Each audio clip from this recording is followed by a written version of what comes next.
Zach, Matt, Todd, I need you guys to know that I love you so much.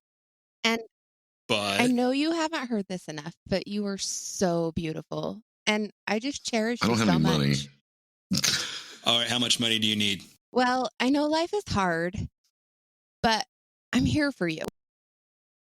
Yes. Who do I need to kill?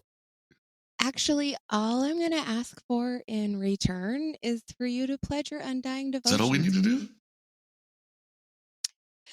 Well, and I need your bodies because we're broke. So when I say you'll need to, you may have to go fuck some nasty disease-infested women. P.S. You can't use condoms because they aren't natural. And if you could also recruit them, that would be amazing. Oh, also, I'm really sorry I smacked you around last night. I just really needed your attention and you weren't giving it to me. Love you. You're screwed because ain't nobody sleeping with me. It's evil! Don't touch it! It's alive! I was with you. They're coming to get you. Black out of Grayskull. This is Me? Hello, Mr. Fancy Pants.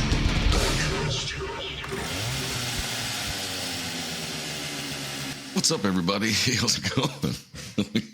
Welcome back to another episode of this shit that we do. And Lindy's picked a big one to go right after Zach's super big one that he just did. And they kind of go hand in hand here for a little bit, don't they? Yeah, I'm not sure why I decided briefly. to do this. It was pretty stupid. That's what I thought. Not you. No. That's what I thought about myself for like the last fucking month and a half. I thought, God damn, this sounded a lot better in theory. Yeah. That's not the dumbest thing that's happened here. The dumbest thing is that Lindy thinks I'm going to make money screwing people. Well, I can't get laid by paying people. You think someone's going to pay to have sex with me? Jesus. There's someone for everyone. Wow. You know. Hey, man, somebody wants to squeeze your dumpkin. I mean, I love this episode already, even though I hate it. It's like those mail order brides and stuff. Yeah, whatever. There you go again. Money. So, in the intro, I told you guys basically all you needed to know is start a cult. Is that it? You really just need to get people that are stupid that'll follow it. Is the thing. No. It's not necessarily stupidity. It is self-loathing. Okay. So you really just need to see. So I'm already I hate myself more than most people. I think I wouldn't follow that ignorant shit. Well, it's not you that you. It's me. It's your followers need to hate themselves so you can give them words of affirmation. I thought you had to be like, charismatic and shit. Yeah. And all I'm hearing is I gave up on my dream of convincing a stripper to date me. Yeah. I mean, you could. It's not too late, Todd. Too late. Not too late. You could still make that shit happen. I've heard from a friend that it's bad news to date a stripper anyway. So. Not if you want to start a cult. It's not a bad way to get it. I mean, there might be somebody popping up from the Topless Witches review. No, they're 100%. Let's leave Rosario Dawson out of this, okay? That's not what I'm talking about. Oh, we ready? Let's, it's all the screws, man. It's the fucking screws. Well, I don't rightly know. Ladies and gentlemen, my brother has a new toy where he gets to hit a button.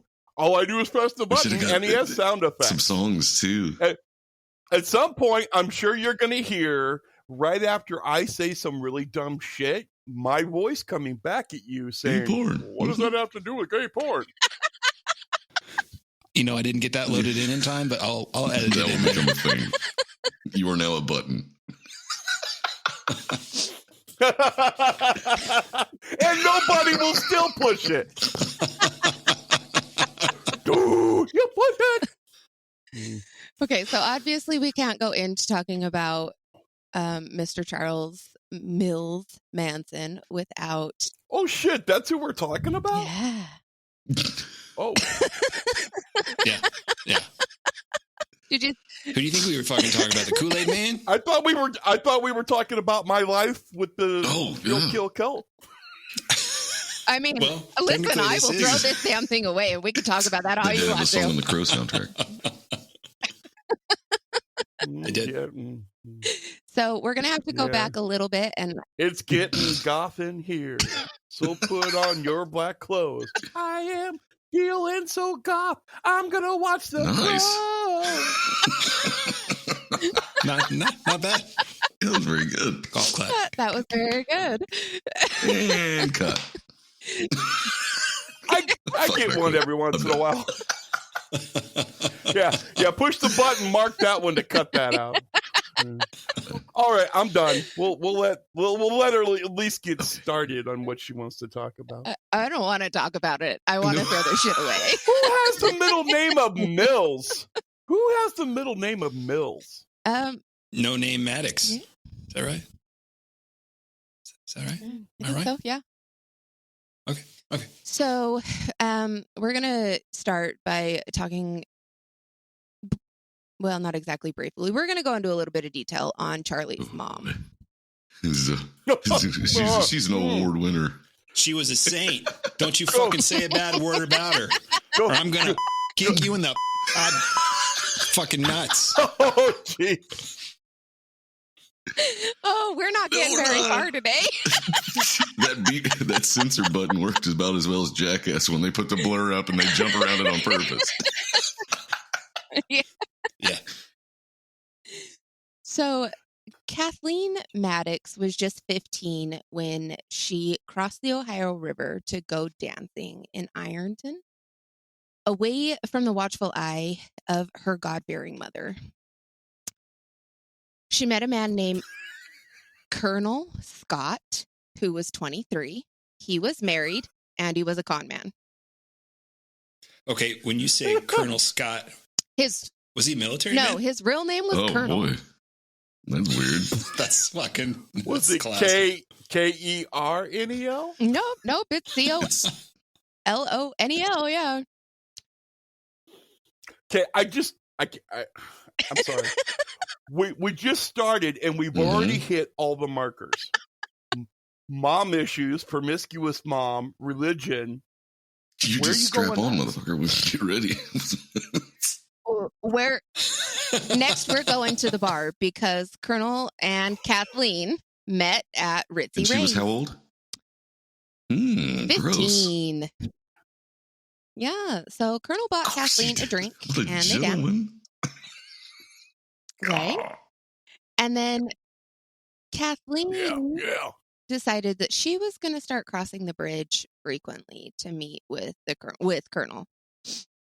Then in this, Is that a metaphor? yeah, For what? Oing, oing, oing, oing.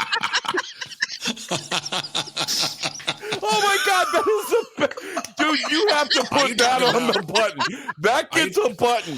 That gets a button. I'm done. Are you talking about I'm damn gonna mute my mic for 5 minutes and let her get started. sexual relations? yes, sexual relations. Okay. So in the spring of 1934, Kathleen figured out that she was pregnant. Guess what else happened? But you can't guess. Colonel disappeared. Boing, oing, oing, oing, oing. That gentleman just up and ditched who was cheating on his wife with a child? Yeah, Wow, I wouldn't have guessed yeah. it. Right, not shocking at all. So Kathleen decided that she was not going to hide her pregnancy from her mother. Nancy, which is Kathleen's mom, allowed Kathleen to stay under her roof as long as Mama dope. No. That's exactly what I was thinking, but I was kind of be good. so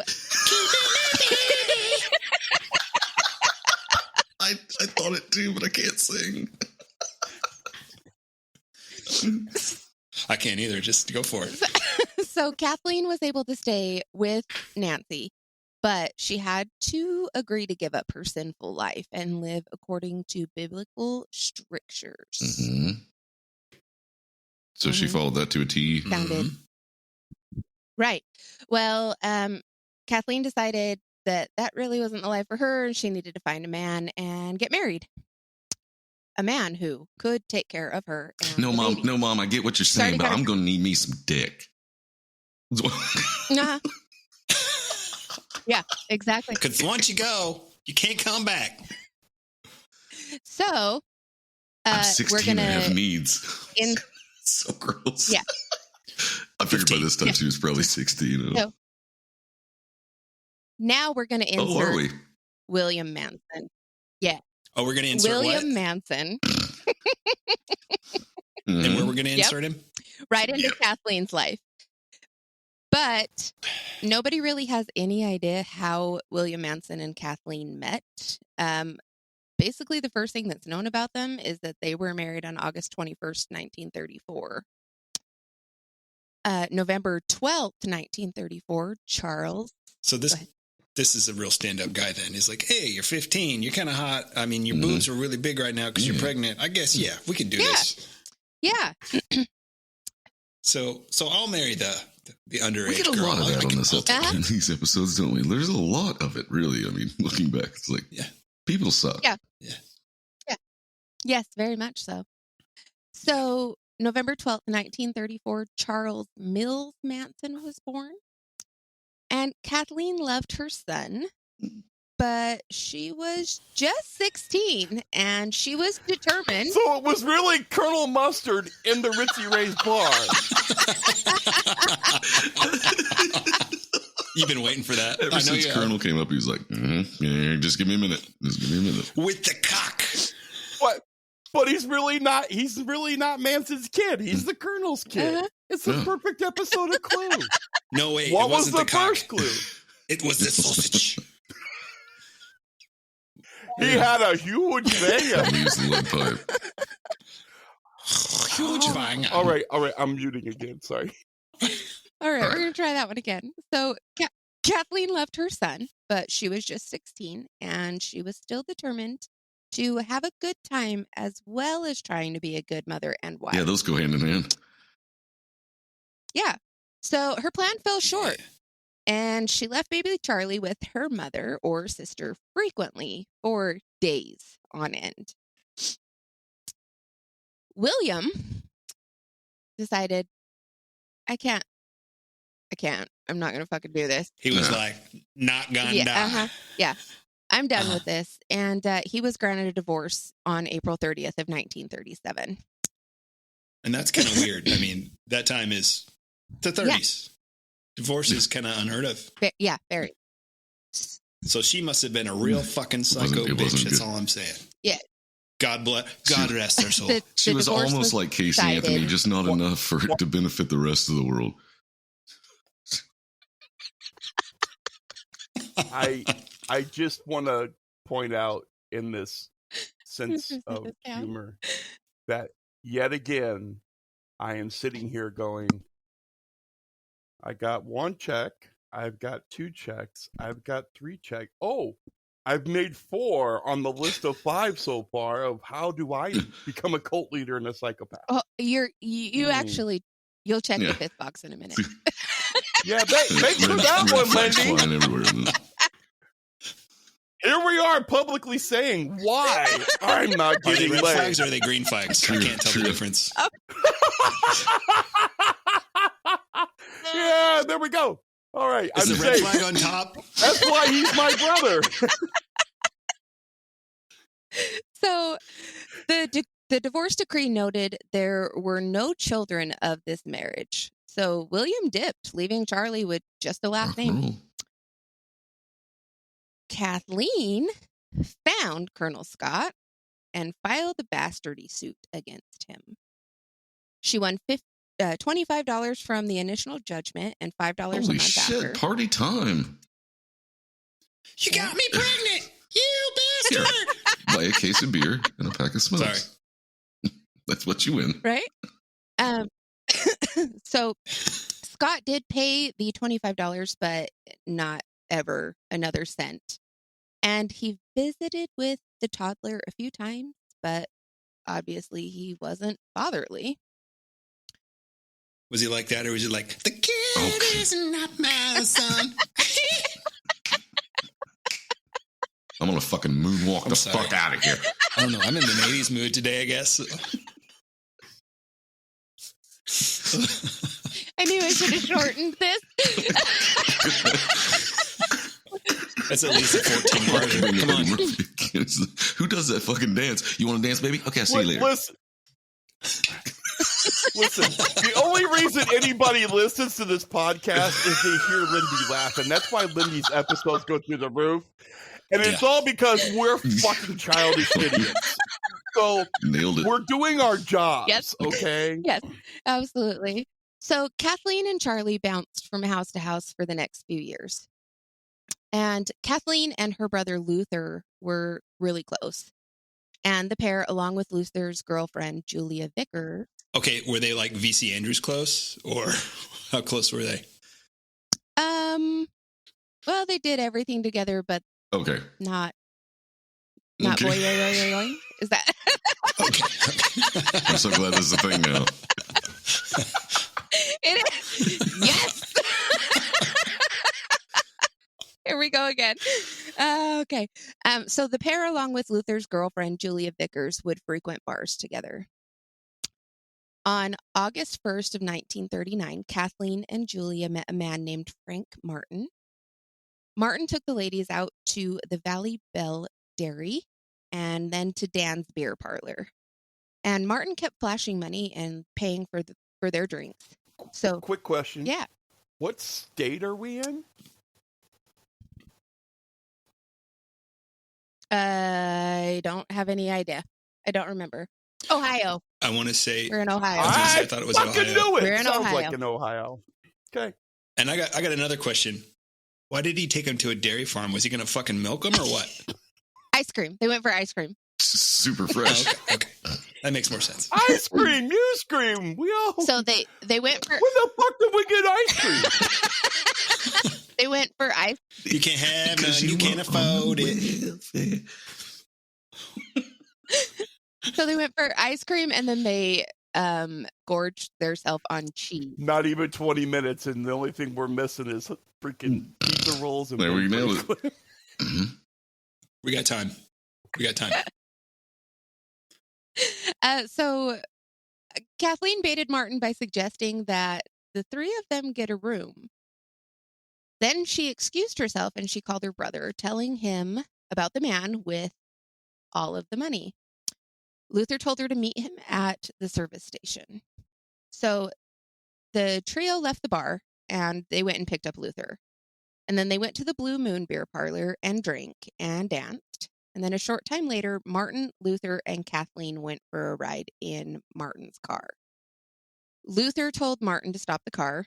The men walked a little ways away where Luther took a ketchup bottle full of salt and cracked Martin over the head with it. What kind of backwards ass pageantry is that?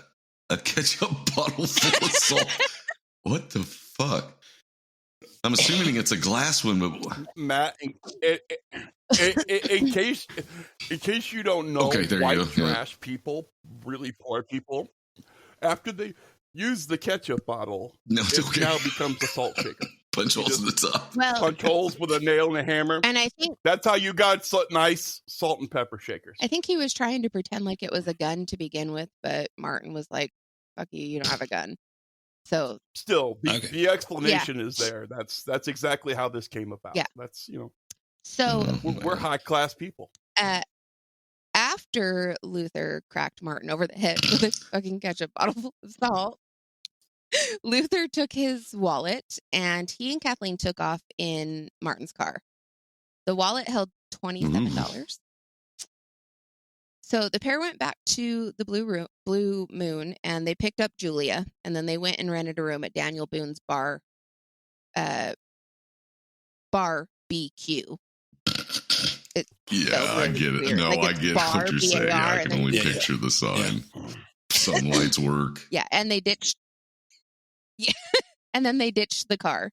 So Kathleen and Julia took a cab home, and Luther stayed in the rented room. When Martin regained his senses, he went to the police. Charlie, who is not even 5, watched his mother get arrested. So Kathleen was sentenced to 5 years in prison, and Charlie had no mother or father. Mm-hmm. That's my mama right there. Woo! That's how it's done. Mm-hmm. So then Charlie was sent to live with his Aunt Glenna and her family, which was her husband, and then they had a daughter who was just a little bit older than Charlie. Her family lived in McMeekin, West Virginia, which in the 1940s. You know how many songs I didn't fucking bring up? So McMeekin in the 1940s had a population of 4,000 perfect white citizens. The perfect white citizens is actually in quotation marks because that is. Oh, that's gross. And a flat out fucking lie. Mm-hmm. So men worked, women kept house, and children went to school and knew their place. Yep. Guess who didn't? Keep going, Lindy. I'm stepping over it. Keep going. Keep going. Keep going. Shut up. It's fantastic.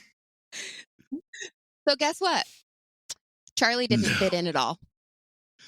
Oh, No. I'll not have this. It was easy to feel bad for Charlie. He had no father and an unreliable mother. He was Plus, tiny. he was tiny. Living the dream. He had a stature that was closer to a toddler than a 5-year-old. But he could light up a room with his dark, expressive eyes and dimpled smile. Charlie light up. If you're looking Yeah. down, anyway. Charlie.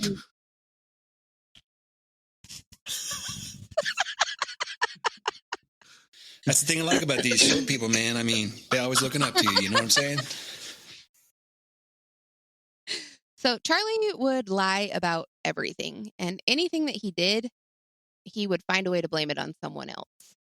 Like, even if he was caught red-handed, he would, like, oh, I mean, yeah, you caught me, but like, this is who made me do this, and this is why I did it. And even at that age, he was really good at spinning. You know how they say some things never change? Well, that certainly didn't.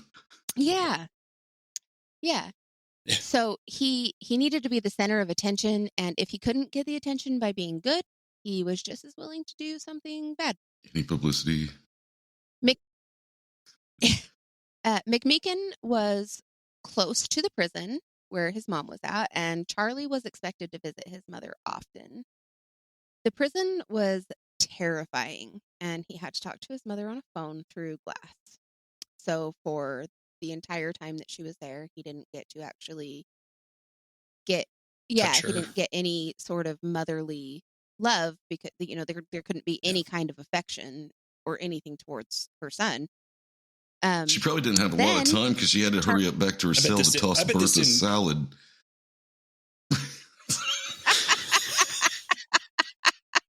Yeah. You mean boy?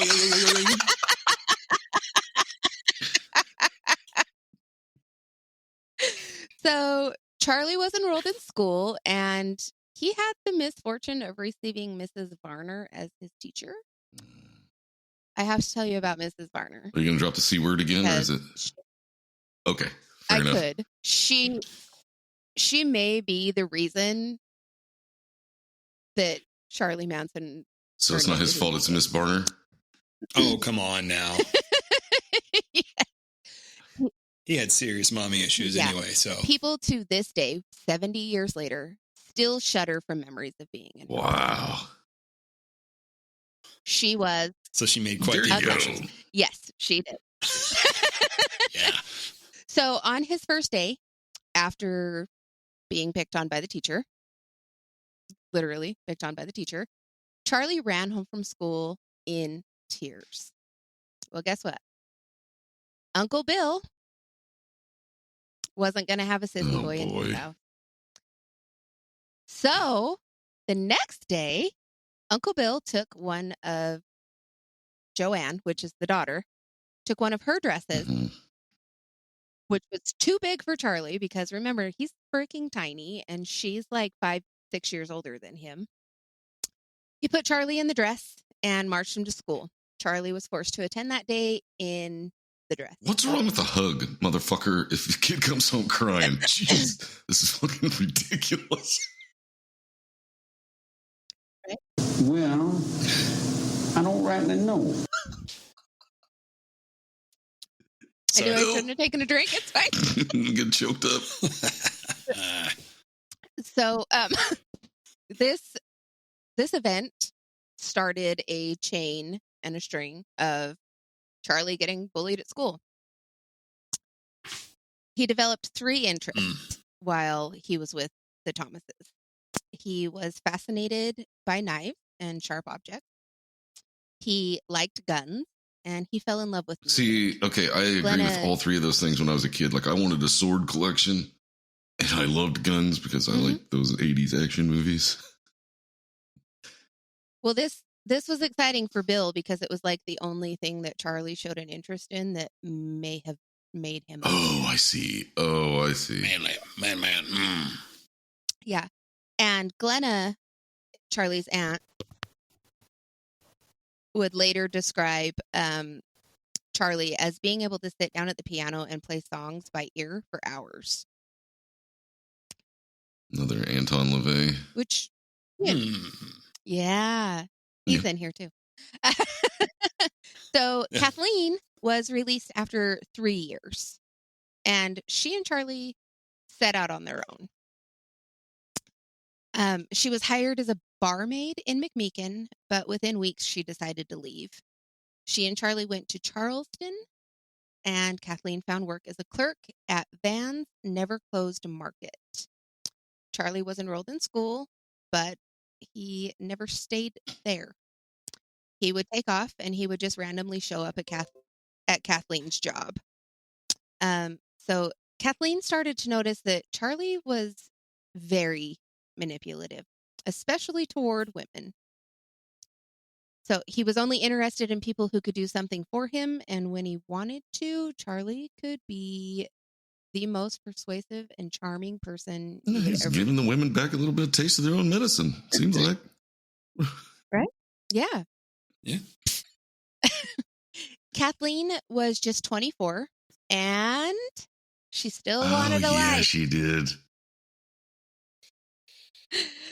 She would leave Charlie with some pretty seedy people while she went out, which was most nights.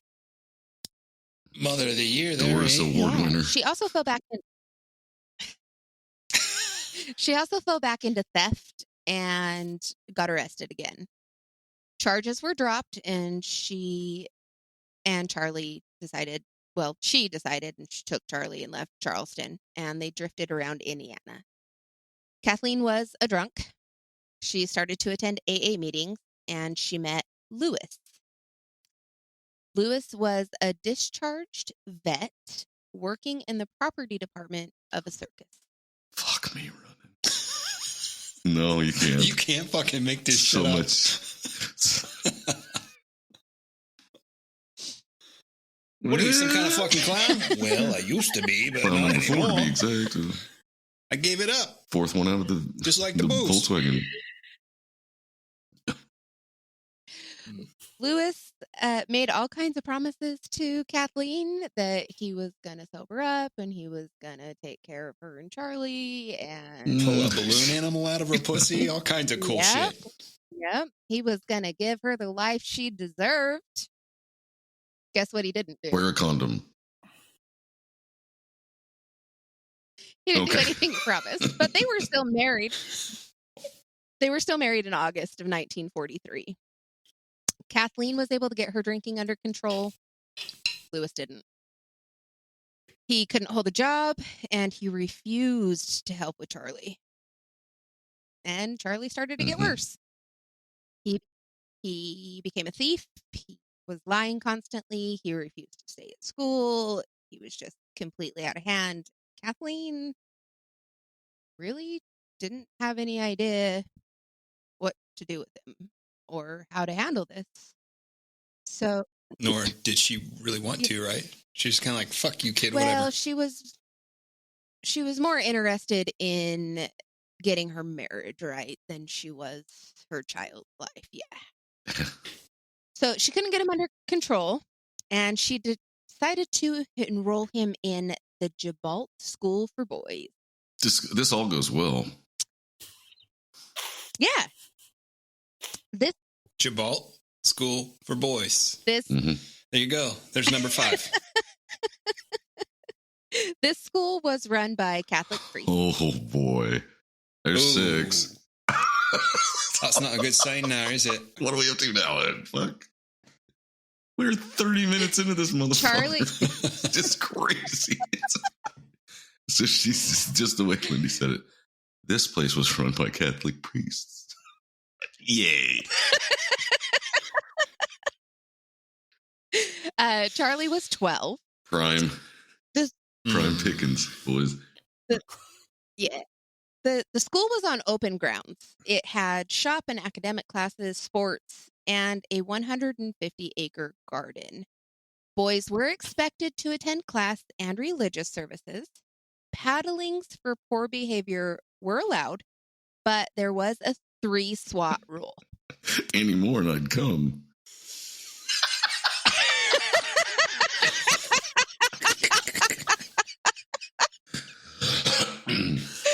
I'm sorry.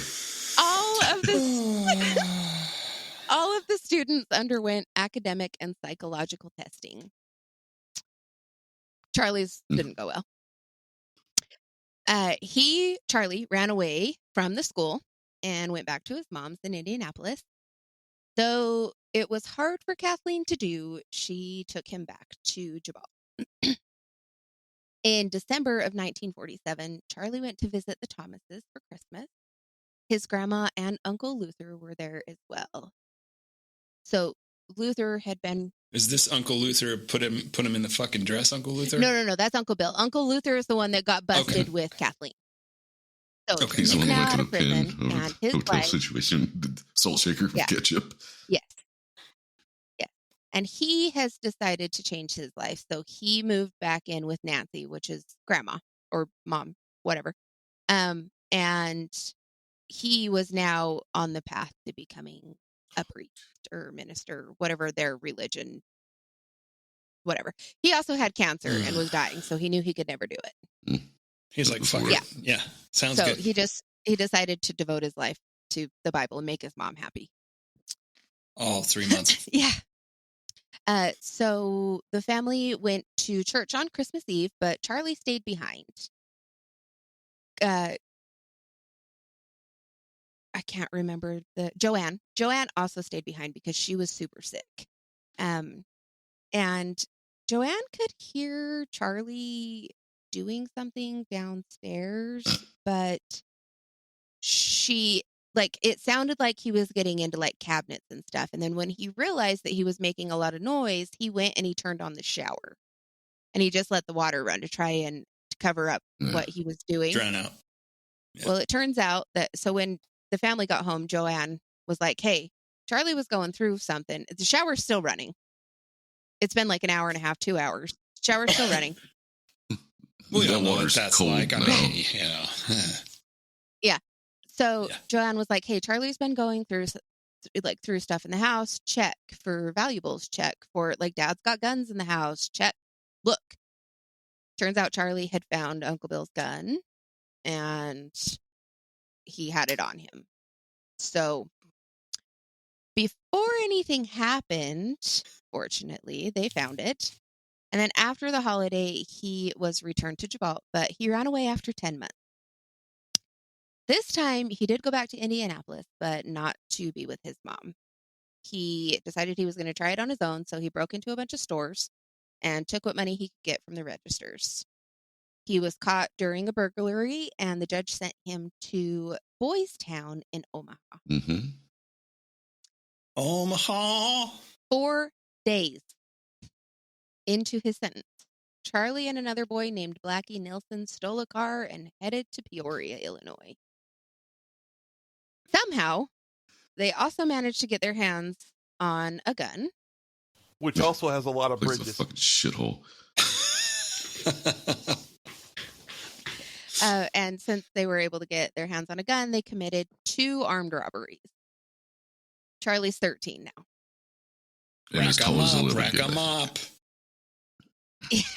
So Blackie's uncle lived in Peoria, and the kids became his apprentice thief.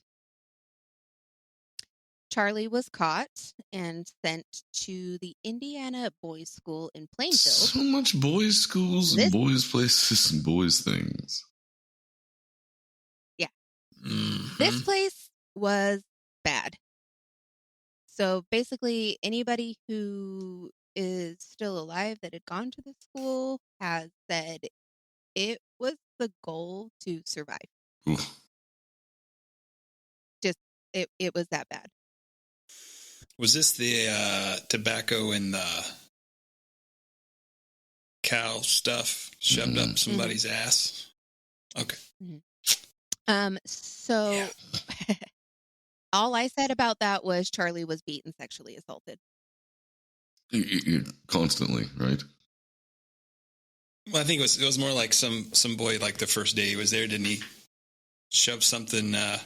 He spit some tobacco juice in like cow shit or something and shoved it up his ass. And he's like, "Okay, boys, I gave him lube. Have your way with him." Fun times. Disgusting. This is where Charlie... More and more things just keep adding up. It's no wonder he was crazy as shit. Funny you should say that. This is actually where Charlie developed the insane game, where he did things to make himself appear insane so others would leave him be. So the crazy eyes that you see in the pictures, muttering and talking to himself, blah, blah, blah, blah, blah, all of that stuff that he did a lot. Are you mad? Do you feel like Wolf's about right French? Get French, I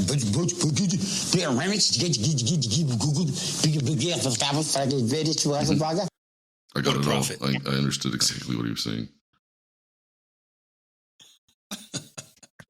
In October 1949, Charlie and 4 other boys escaped, but Charlie was picked up breaking into a gas station, and he was brought back. Then again in February of 1951, at 16, he and 2 other boys broke out and stole a car.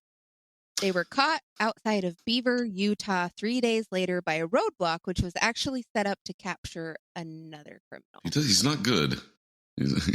He's the Bonnie and Clyde. I was going to say, as far as like criminality goes, he gets like a one star. Yeah. Would not recommend. Since they had stolen a car and drove it across state lines, thanks Bonnie and Clyde, he had committed a federal crime. And he was sentenced to the National Training School in Washington, D.C., to remain there until he was 21. In 1951, he was transferred to National Bridge Honor Camp. Another bridge. And his Aunt Glenna, for some reason, petitioned the school to release him to her care. Charlie was almost out, but he was caught sodomizing a boy while holding a razor blade to the kid's throat. Hey man, that razor blade, that was just there for show, man. He was one of them undercover fags, man. That's what he said. That's what he said. Undercover. So the judge that he got didn't tolerate gay sex. He didn't like butt darts. He didn't tolerate murder. He didn't tolerate assault. He basically didn't tolerate Charlie. So Charlie was sent to the Federal Reformatory School in Petersburg, Virginia. He's now 17. In 8 months, he committed 8 serious offenses, 3 involving homosexual acts. He was sent to a maximum security school in Chillicothe, Ohio. Been there plenty of times. Not to the pen. Sure. Yeah, right. Whatever, Matt. Yeah. Already back to the fun stuff, Matt? There's a Kenworth dealer there. So surprisingly, in fall 1952, Charlie stopped committing offenses all of a sudden. And for all of 1953, he worked on his academics. At age 19, he was released to go live with his Aunt Glenna. At this point, his grandma, Nancy, had moved to McMeekin also. So Charlie kind of bounced between their house and his grandma's house. He got work cleaning horse shit at the local racetrack. No shit. No shit. His grandma made him attend church with her didn't weekly. make him a jockey. And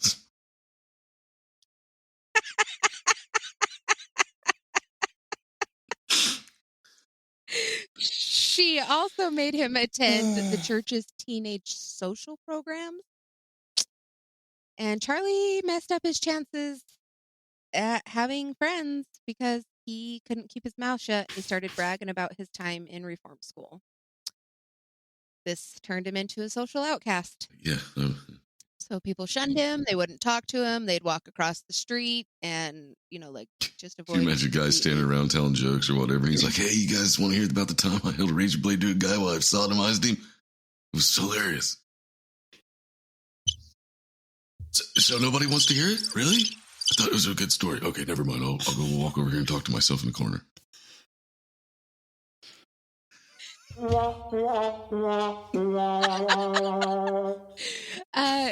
Charlie. Booga boogie. Charlie met this guy at the racetrack, and the guy was a high roller, bet a lot on things. Well, they kind of became friends, but the guy was quite a bit older than Charlie. And he was going through a divorce, but somehow he maintained his kids. And he had a daughter, a very young daughter named Rosalie. And on January 17th of 1955, Charlie and Rosalie were married. Rosalie got pregnant a few months into the marriage, and Charlie was having a hard time keeping up with the bills. So he started stealing cars.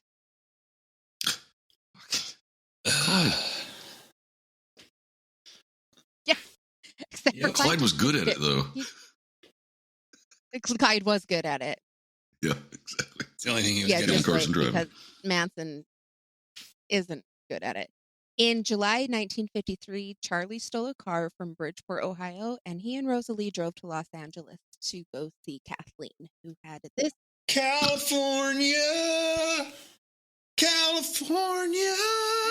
Yeah, we're all sick of California songs, Zach. Okay. So at this point, Kathleen had left Lewis again and fled the state to try and keep herself away from him. Charlie and Rosalie stayed with Kathleen, and Charlie did odd jobs.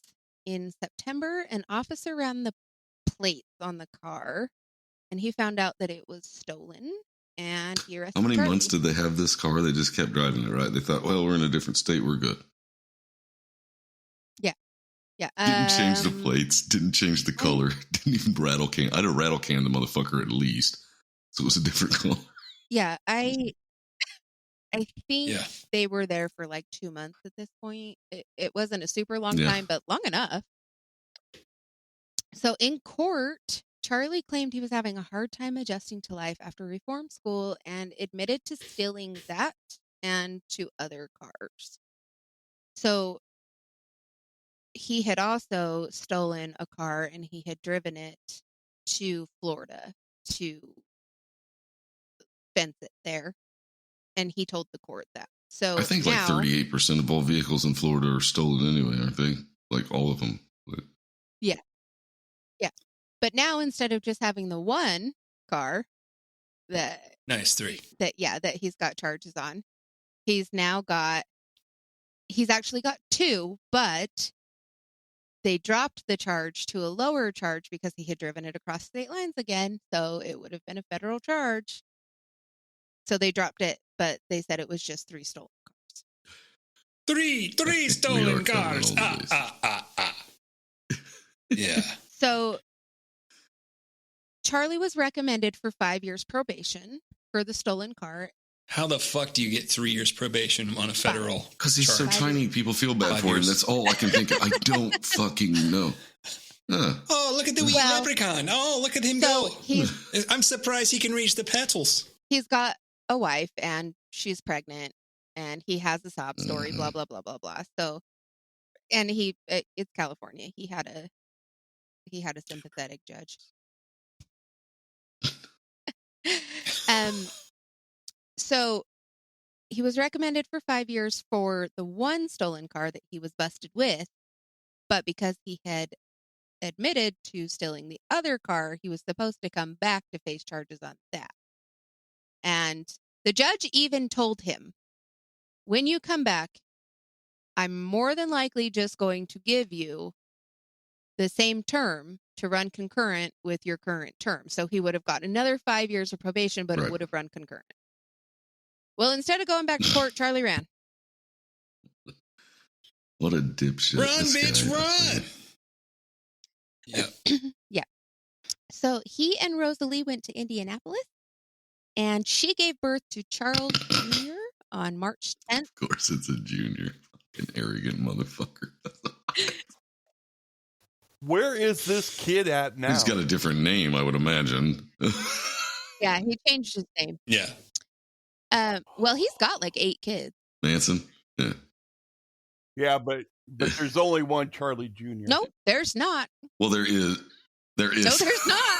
I mean, you can't do it. You can't keep doing it and make it junior. That's just not how it works, right? It's not like the Highlander where there can be only one.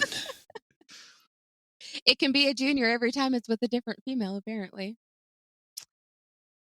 But okay, so we got Junior 1, Junior 2, and Junior 3. This is my brother Daryl, my other brother Daryl. Daryl, and Daryl. So Junior was born on March 10th, 1956, and Charlie, on March 14th, was arrested and sent back to California. This time, he got 3 years in prison.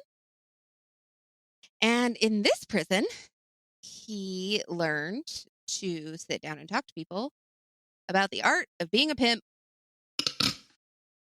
God damn. Boom. Got a slap on. I reached back like a pimp in a slap. Get his ding dong ass off me. While Charlie was in prison, Rosalie found a new man, and she served Charlie with divorce papers. He's like, fuck it, I'm going to be pimp Yeah. then, huh? He also found his own personal guru in Dale Carnegie, who is the author of How to Win Friends and Influence People. Charlie was That is like wasn't that like at one the time biggest book. the most requested book in prison, They right? actually built courses on the book. Yeah. Yeah. Charlie was released on September 30th, 1958 with probation. And, you know, the stuff that follows probation. So he had to prove that he was looking for gainful employment and that he was gainfully employed and no more crime and rada. And we all know that Charlie No more can't butt do that. darts. Yeah. So he went through jobs in a very quick succession. But the only reason that he decided that he was even going to work was so that he could get some funds to start setting up to become a pimp. Gotta have He moved out of goals. it. Got to get that I hat with the want big those feather in platform it. shoes with the fish tanks. Yeah. Give me the extra tall platforms. Make me look like I'm like 5'5". He moved out of his mom's and in with another pimp. Wait a minute. I need me one of so- them trench coats, but all coats are... I guess the Keebler Bakery weren't taking applications at that time. They didn't need any elves to make the I was cookies. just gonna say I need a trench coat, but all coats are trench coats to me.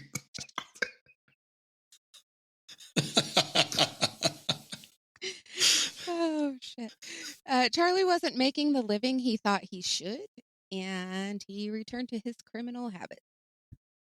On May 1st, 1959, he was busted trying to cash a forged check.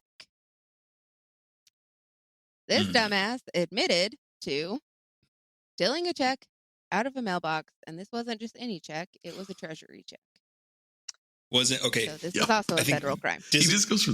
Doesn't he plead to stealing the check out of a mailbox because it's a lesser sentence than pleading guilty to forging a federal check? Probably. Yeah. Is that right? Yeah. He had... So you know he had to have it going in his head. Is like, this is probably not going to work, but... Well, he basically had a court-appointed attorney that was able to lessen the charges for him, and that's what they agreed to plead to if Charlie... Your Honor, my client is tiny. To check out of the mailbox. Right? He can't even hold that giant check in his hand. He takes 2 hands for him to hold it. He's just a wee little lad. 3 foot, maybe 2 inches tall. He did steal the booster seat. Shoes. He's a goddamn leprechaun from McDonald's. How else do you think he's going to see over the dash? And that stolen car. He was pissed because he said the government stole his pot of gold. Okay, Lindy. In September, a girl named Leona Ray Musser told Charlie's parole officer that she was pregnant with Charlie's baby. And she pleaded for charges to be dropped and promised that they would get married and he would go straight. Charlie received a 10-year suspended sentence and continued probation. Lucky motherfucker, dude. Seriously. Leona wasn't pregnant. Charlie was her pimp. Yeah. Hey, baby, right now I can't make the bills, so why don't you go out there and you sell that poontang for These me? bitches better be wearing jimmies.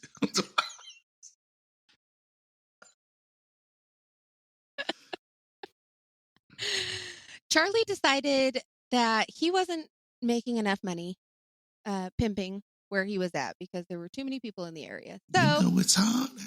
Because he never, ever seems to learn his lesson about driving across state lines, he takes the girls to New Mexico to expand his territory. They were arrested. And Charlie faced new federal charges. This time he did marry Leona because if you're married, they don't have to testify against you. Yep. What is ironic is that this time Leona was actually pregnant with Charlie's baby. While awaiting trial, he was picked up twice. Once for Grand Theft Auto and once for using a stolen credit card. How in the fuck? How many fucking lives does this fucking pussy cat have? You're waiting trial and you get arrested 2 more times and you're still on the street? What the fuck? Yeah. Exactly. So guess what happens next? He fucking bled.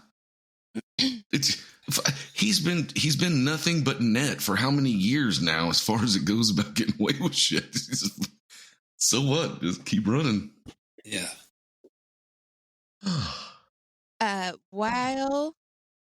To avoid charges, Leona testified against Charlie. She did say, yeah, he took us, across state lines to sell ourselves for sex, which violates I think it's the Man's Not if you record Act. it.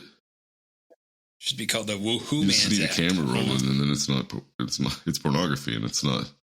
I don't know why people just don't do that all the time. Every prostitute got busted, be like, no, and my iPhone was on the dresser, it was recording. Oh well, fine, you're free to go. For my fans only, or OnlyFans, or whatever the fuck it's called. Whatever Only it's hands. fucking called. Only hands.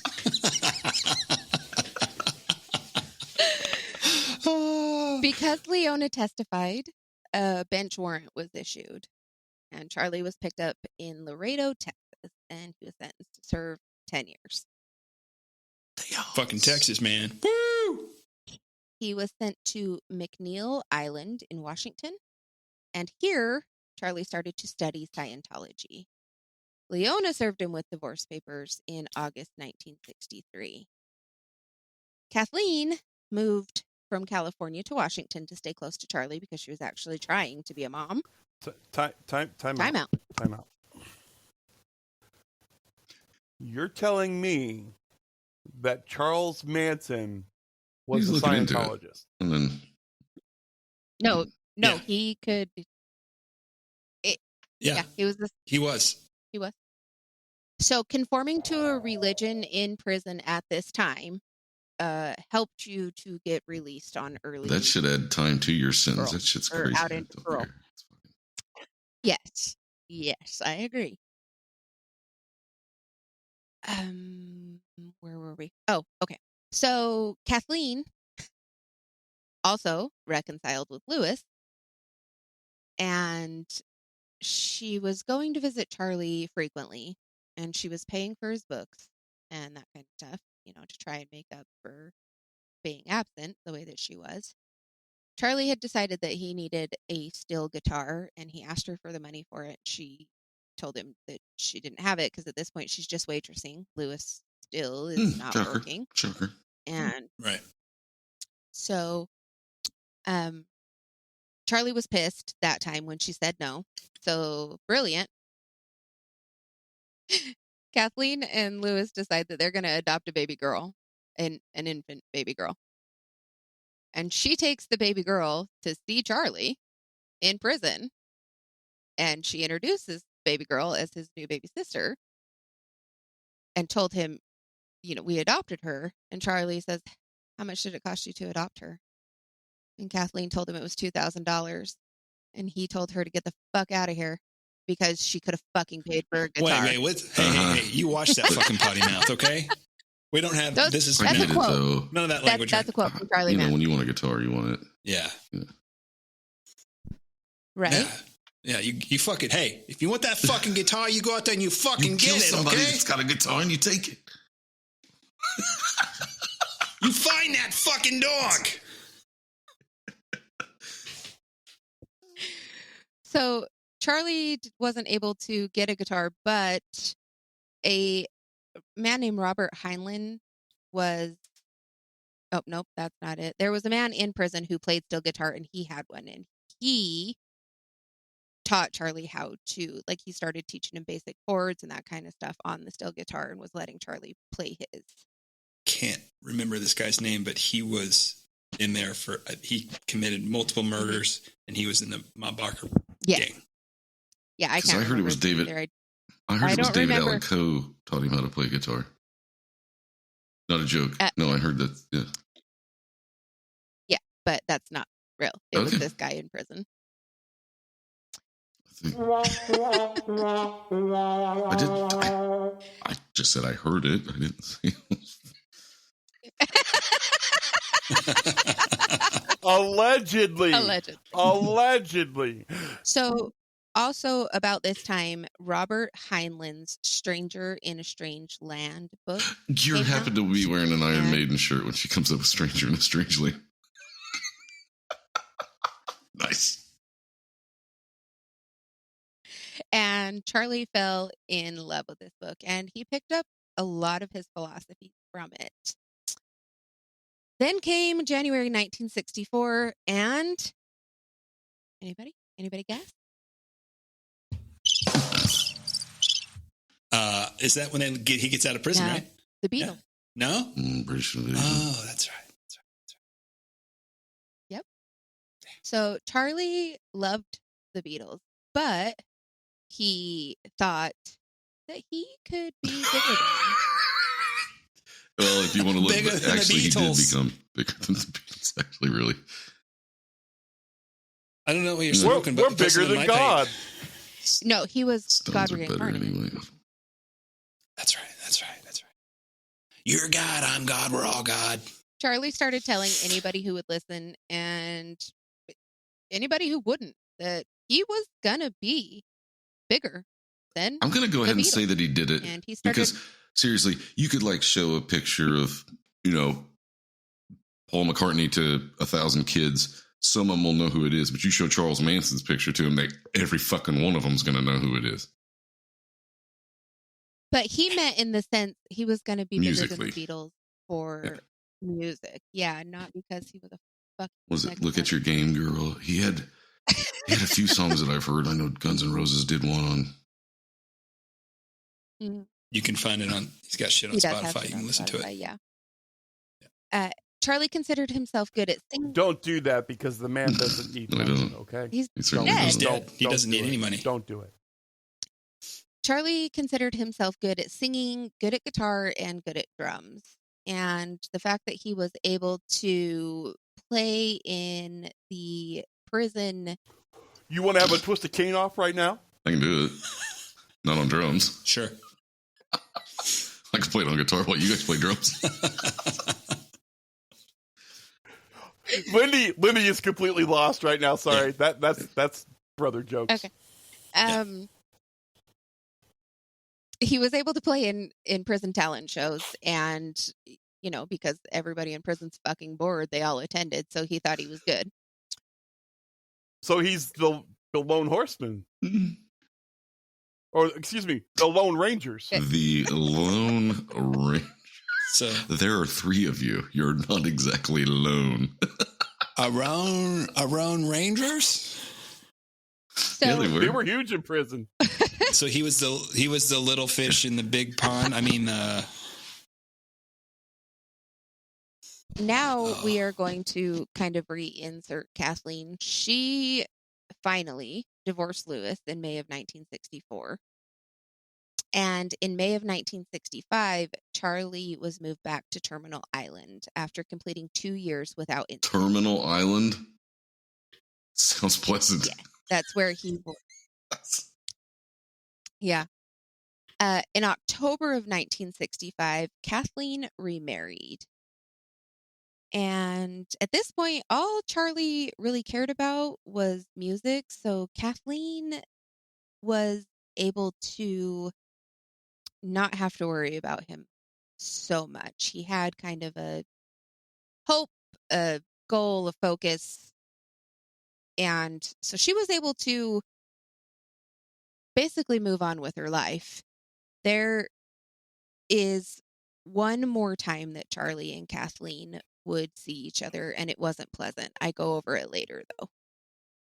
So Charlie met Philip Kaufman, a fellow inmate, and Kaufman had been an actor before he was arrested for drugs. Being an actor made him useful to Charlie. And Kaufman can be quoted as describing Charlie as a very entertaining person, but extremely racist. Like Charlie would go out of his way to stay away from anyone of color except for the black Muslim in the prison. Like he wouldn't go into the kitchen if they were in there. He wouldn't go out into the yard if they were there. He did everything he could to avoid them. Kaufman gave Charlie Gary Stromberg's information and told him when he got out to polish up a couple of his songs and go see Gary. Kaufman didn't think Charlie was particularly good, but he had seen people make it on less. So Charlie was released in March of 1967 at age 32. He had nowhere to go and had no clue how to live on his own. He's been institutionalized his whole life. So I was going to say since 16, right? And he's 12. 32? He was put in at 12. 12. Yeah. So over half his life. Yeah. So he had collected a few phone numbers from inmates when they were in together, and he happened to call. It doesn't actually say which inmate, but he did happen to call an inmate, and the inmate was like, well, he was free now, but he told Charlie to come to Berkeley, which was probably the worst place for Charlie to go. Charlie spent a few days wandering around Berkeley and taking in all of the changes in the world. He found out about Vietnam War. He found out about what was going on with Russia, and the GTO put out a beautiful car that year. Let me just tell you, Yeah, 67 and- gorgeous. so he goes into That's actually Pontiac that put out the Yeah. GTO, but that's okay. Because they didn't offer a 327 in the 54 Bel Air. The 327 didn't come out until 62, and it wasn't offered in He's the doing Bel my Air cousin until Vinny, 64. motherfucker. So Nice. The Utes. Okay. So Charlie found out that in Berkeley, he didn't have to hide who he was. The fact that he had been arrested and spent as much time as he had in prison was completely acceptable as a Give him street cred. and it's anti-establishment, so everybody's like, "Fuck the police! Like, come sit down with us." straight from the underground. I'm not going to continue with those lyrics, even though I know straight from them. the underground. Charlie couldn't accept that, though. He didn't just want to be accepted. That wasn't something he could do. He needed to be looked up to.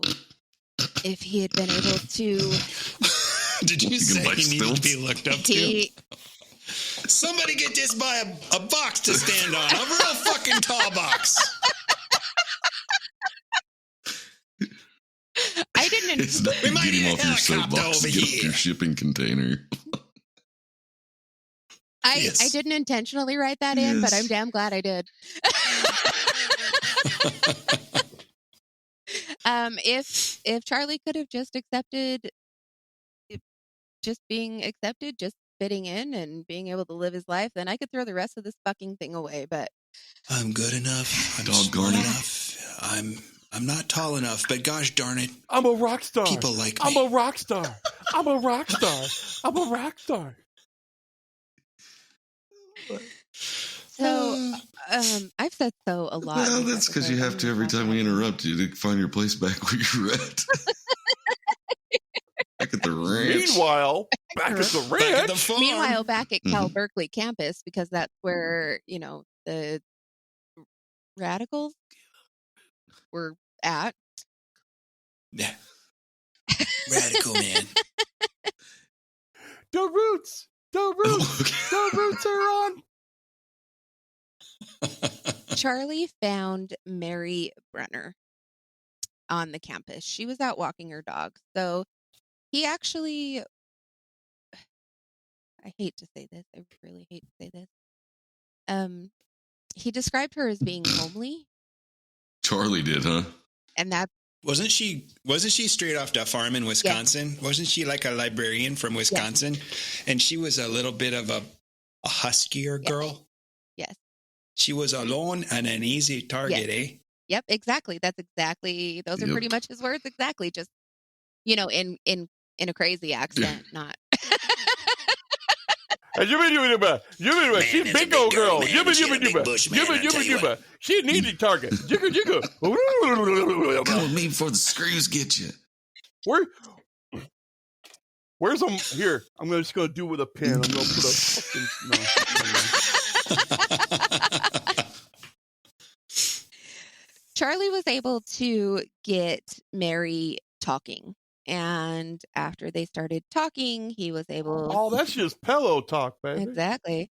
After they were talking, he played her some songs, and he made her feel some kind of incredible. In their conversation, he casually threw in that he was broke and homeless. He was only given $35 when he was released from prison, and Mary happened to have an apartment. She told him that he could come and stay with her for a few days until he was able to find something else. Hey, that's great, man. Thank you. I appreciate that. You're a sweetheart. You know what never He never happened? left. They never separated again.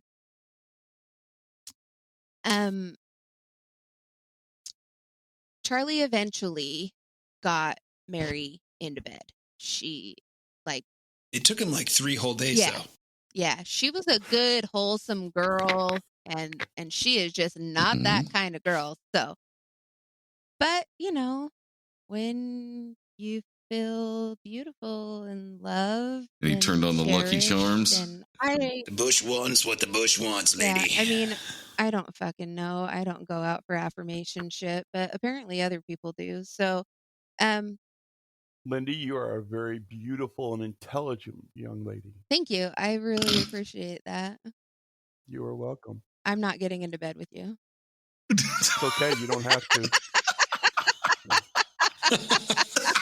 Nobody else does. Thereby, I don't have a cold. The problem. But give me 3 days. All right. Give me 3 days. Okay. I'll give you 3 days. Wait, you're leaving tomorrow. Damn it. I was going to say, I'll give you 3 days with your hand. I don't. I set that up for you.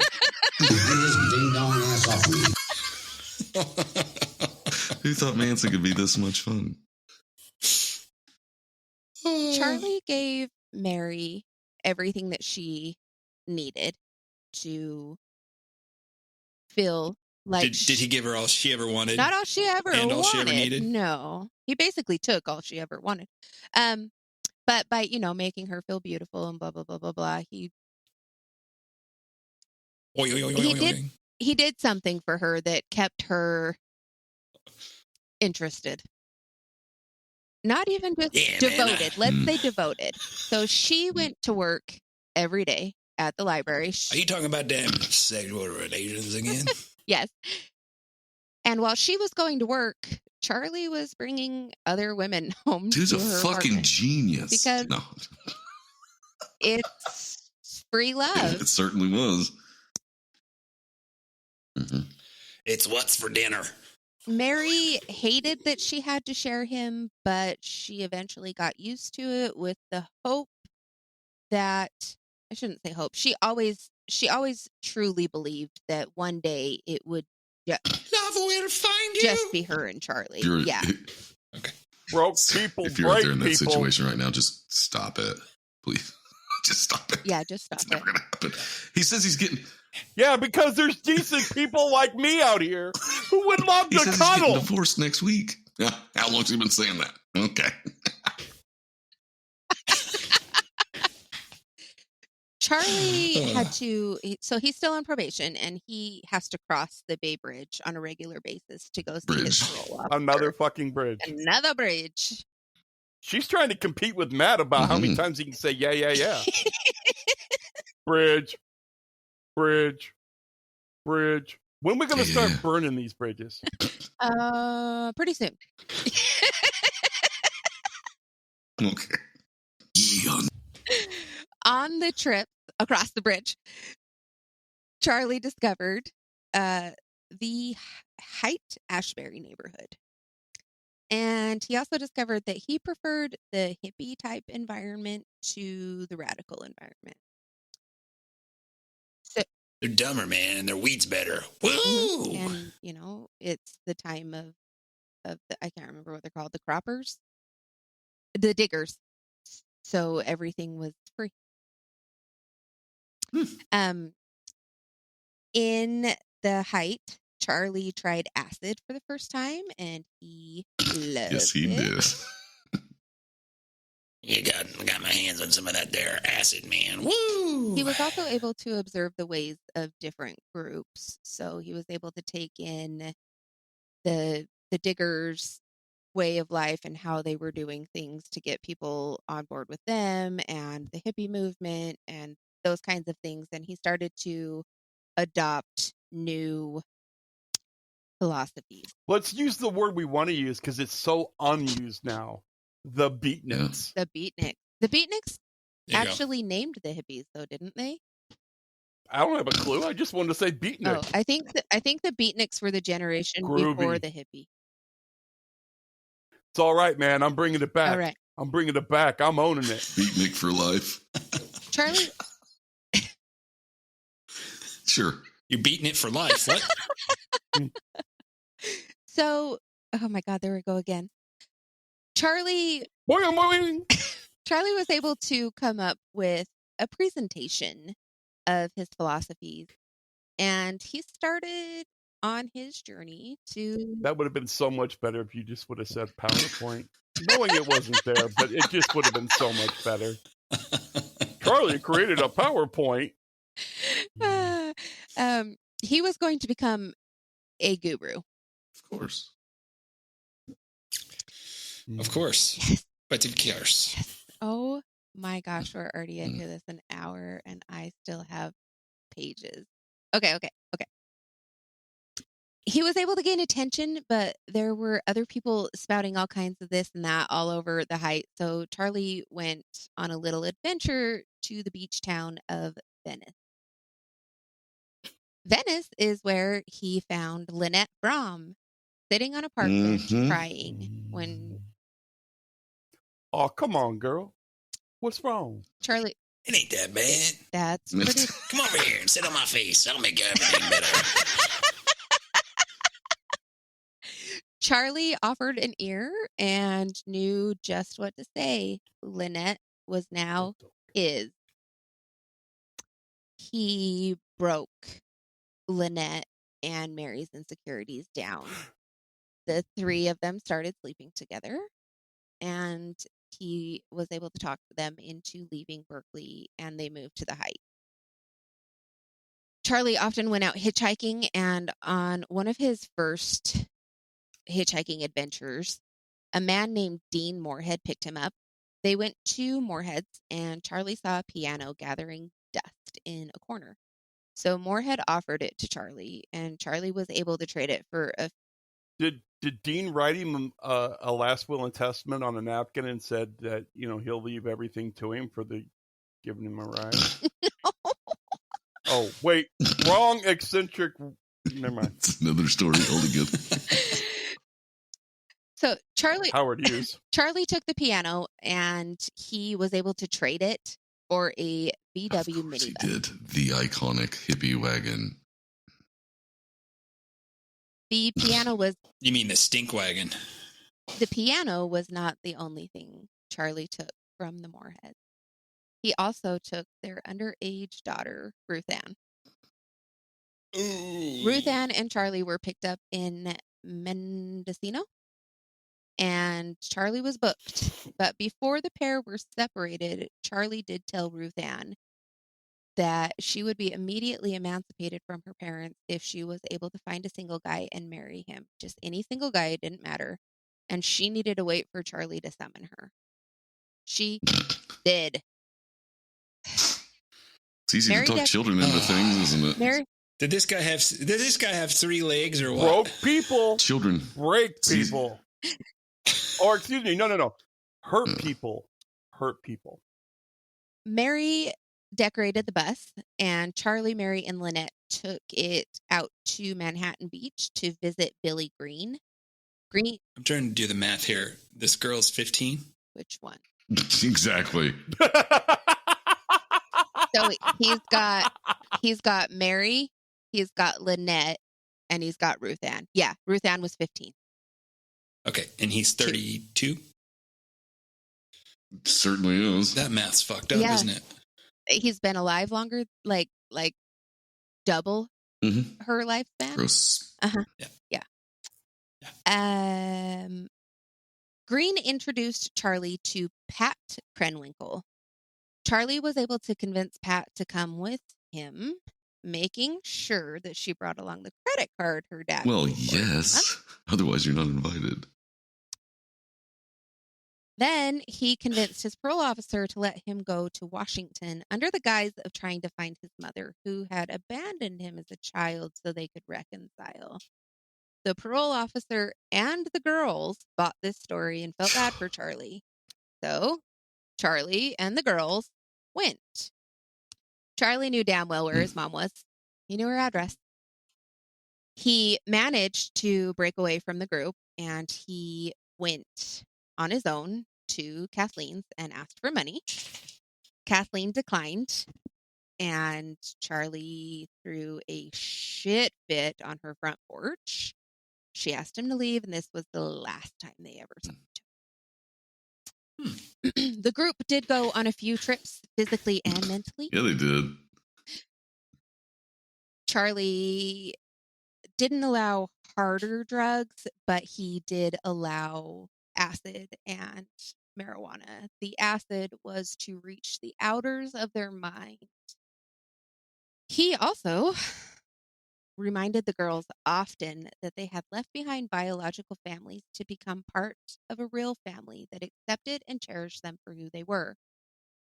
Though when he went into fits of anger because they weren't paying attention to him, he would pull Pat and Lynette's hair and he would hit Mary. And I imagine about the hard drugs thing too. He's like, you guys can do acid and marijuana. Keep talking, Okay. Matt. But, I'm taking notes. Hurry up. Give me the rest of this formula. You got to give me Classic that cocaine short man because syndrome. I don't get what I want. you I'm got to going give to me throw that a fit cocaine like a because I don't fucking approve of the 2-year-old. hard drugs. I don't want you guys doing them. So just go ahead and hand that over here. I'll take care of that later. Confiscate that. After Charlie's, I'm just going to call him fucking. Oh, now you see it?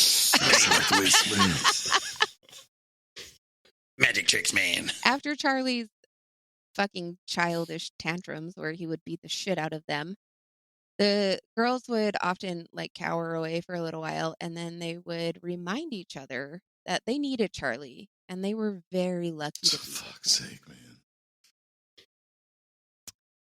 Charlie knew that I'm almost done, guys. Charlie knew that he needed, so all three of the females that were with him, once again, I really hate to say this, Charlie knew that he needed to be able to sell them Yes. for sex, basically, right? But in a environment of free love, being able to control someone with sex is not easy if you're homely. Very true. Okay. So Charlie Very knew true. that he needed to find his beauty ticket. And he found Susan Atkins. Topless Witches Review. Who was? Yes. She was Anton LaVey's. Hate Street Oh, Burnout. okay. That's what he said she was.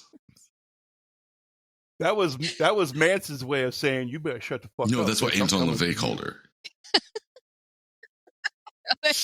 Yeah. So Charlie didn't have to persuade Susan. She, let's just call it what it was. She fucking threw herself at him. Yeah. No. Like, it didn't take him 3 days. with No, her. it took him like one song. And Yeah. and he said he played a song, he set his guitar down, he saw her looking at it, he looked at her and told her, "You can play that if you want to." She thought he read her fucking mind, so she pledged her undying. Well, she was super allegiance to him on the smart. first night. Yeah, she was genius. He had a huge banger.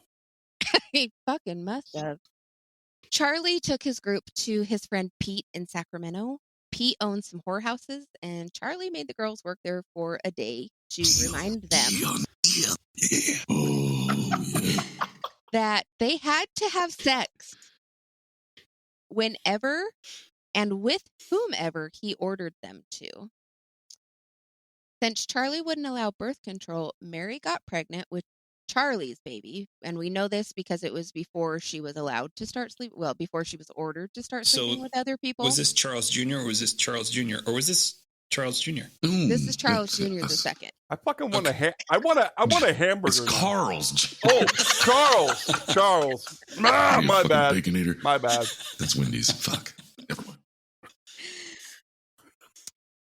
We'll The other get to girls- Wendy. The other girls also got pregnant, but it is not known if Charlie was the father of any of those babies because at this point he was forcing them to have sex with people. And now that they were growing, Charlie swapped the VW bus for a school bus. At first, they had painted it like, bright ass colors and blah, blah, blah, blah, blah. But then they painted it black and they did, I can't remember what they wrote on it, something about director's cut or film crew or something like that. It wasn't red first, Zach, so you don't have to worry about it. Okay. The girls kept getting sent out to sleep with men in hopes of And recruiting that happens a lot. But what a lot they of cults. Yeah, honeypots. Honey What pot. what they actually caught was a Yeah. fuck ton of VD. Then Come with me, big boy. I'm going to play Hide Your Vanger. Now, think about that statement, okay? She just said a fuck ton of VD.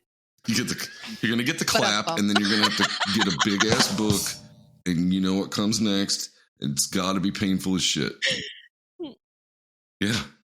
Did you say the clap? Easy. You slam a book on it and you jump to get this shit out, the pus out. That's why it's called the clap. Thanks for that visual. How do you know that, Matt? Told me about it. That's none of your damn business, Todd. I don't think you'd stay on my personal affairs.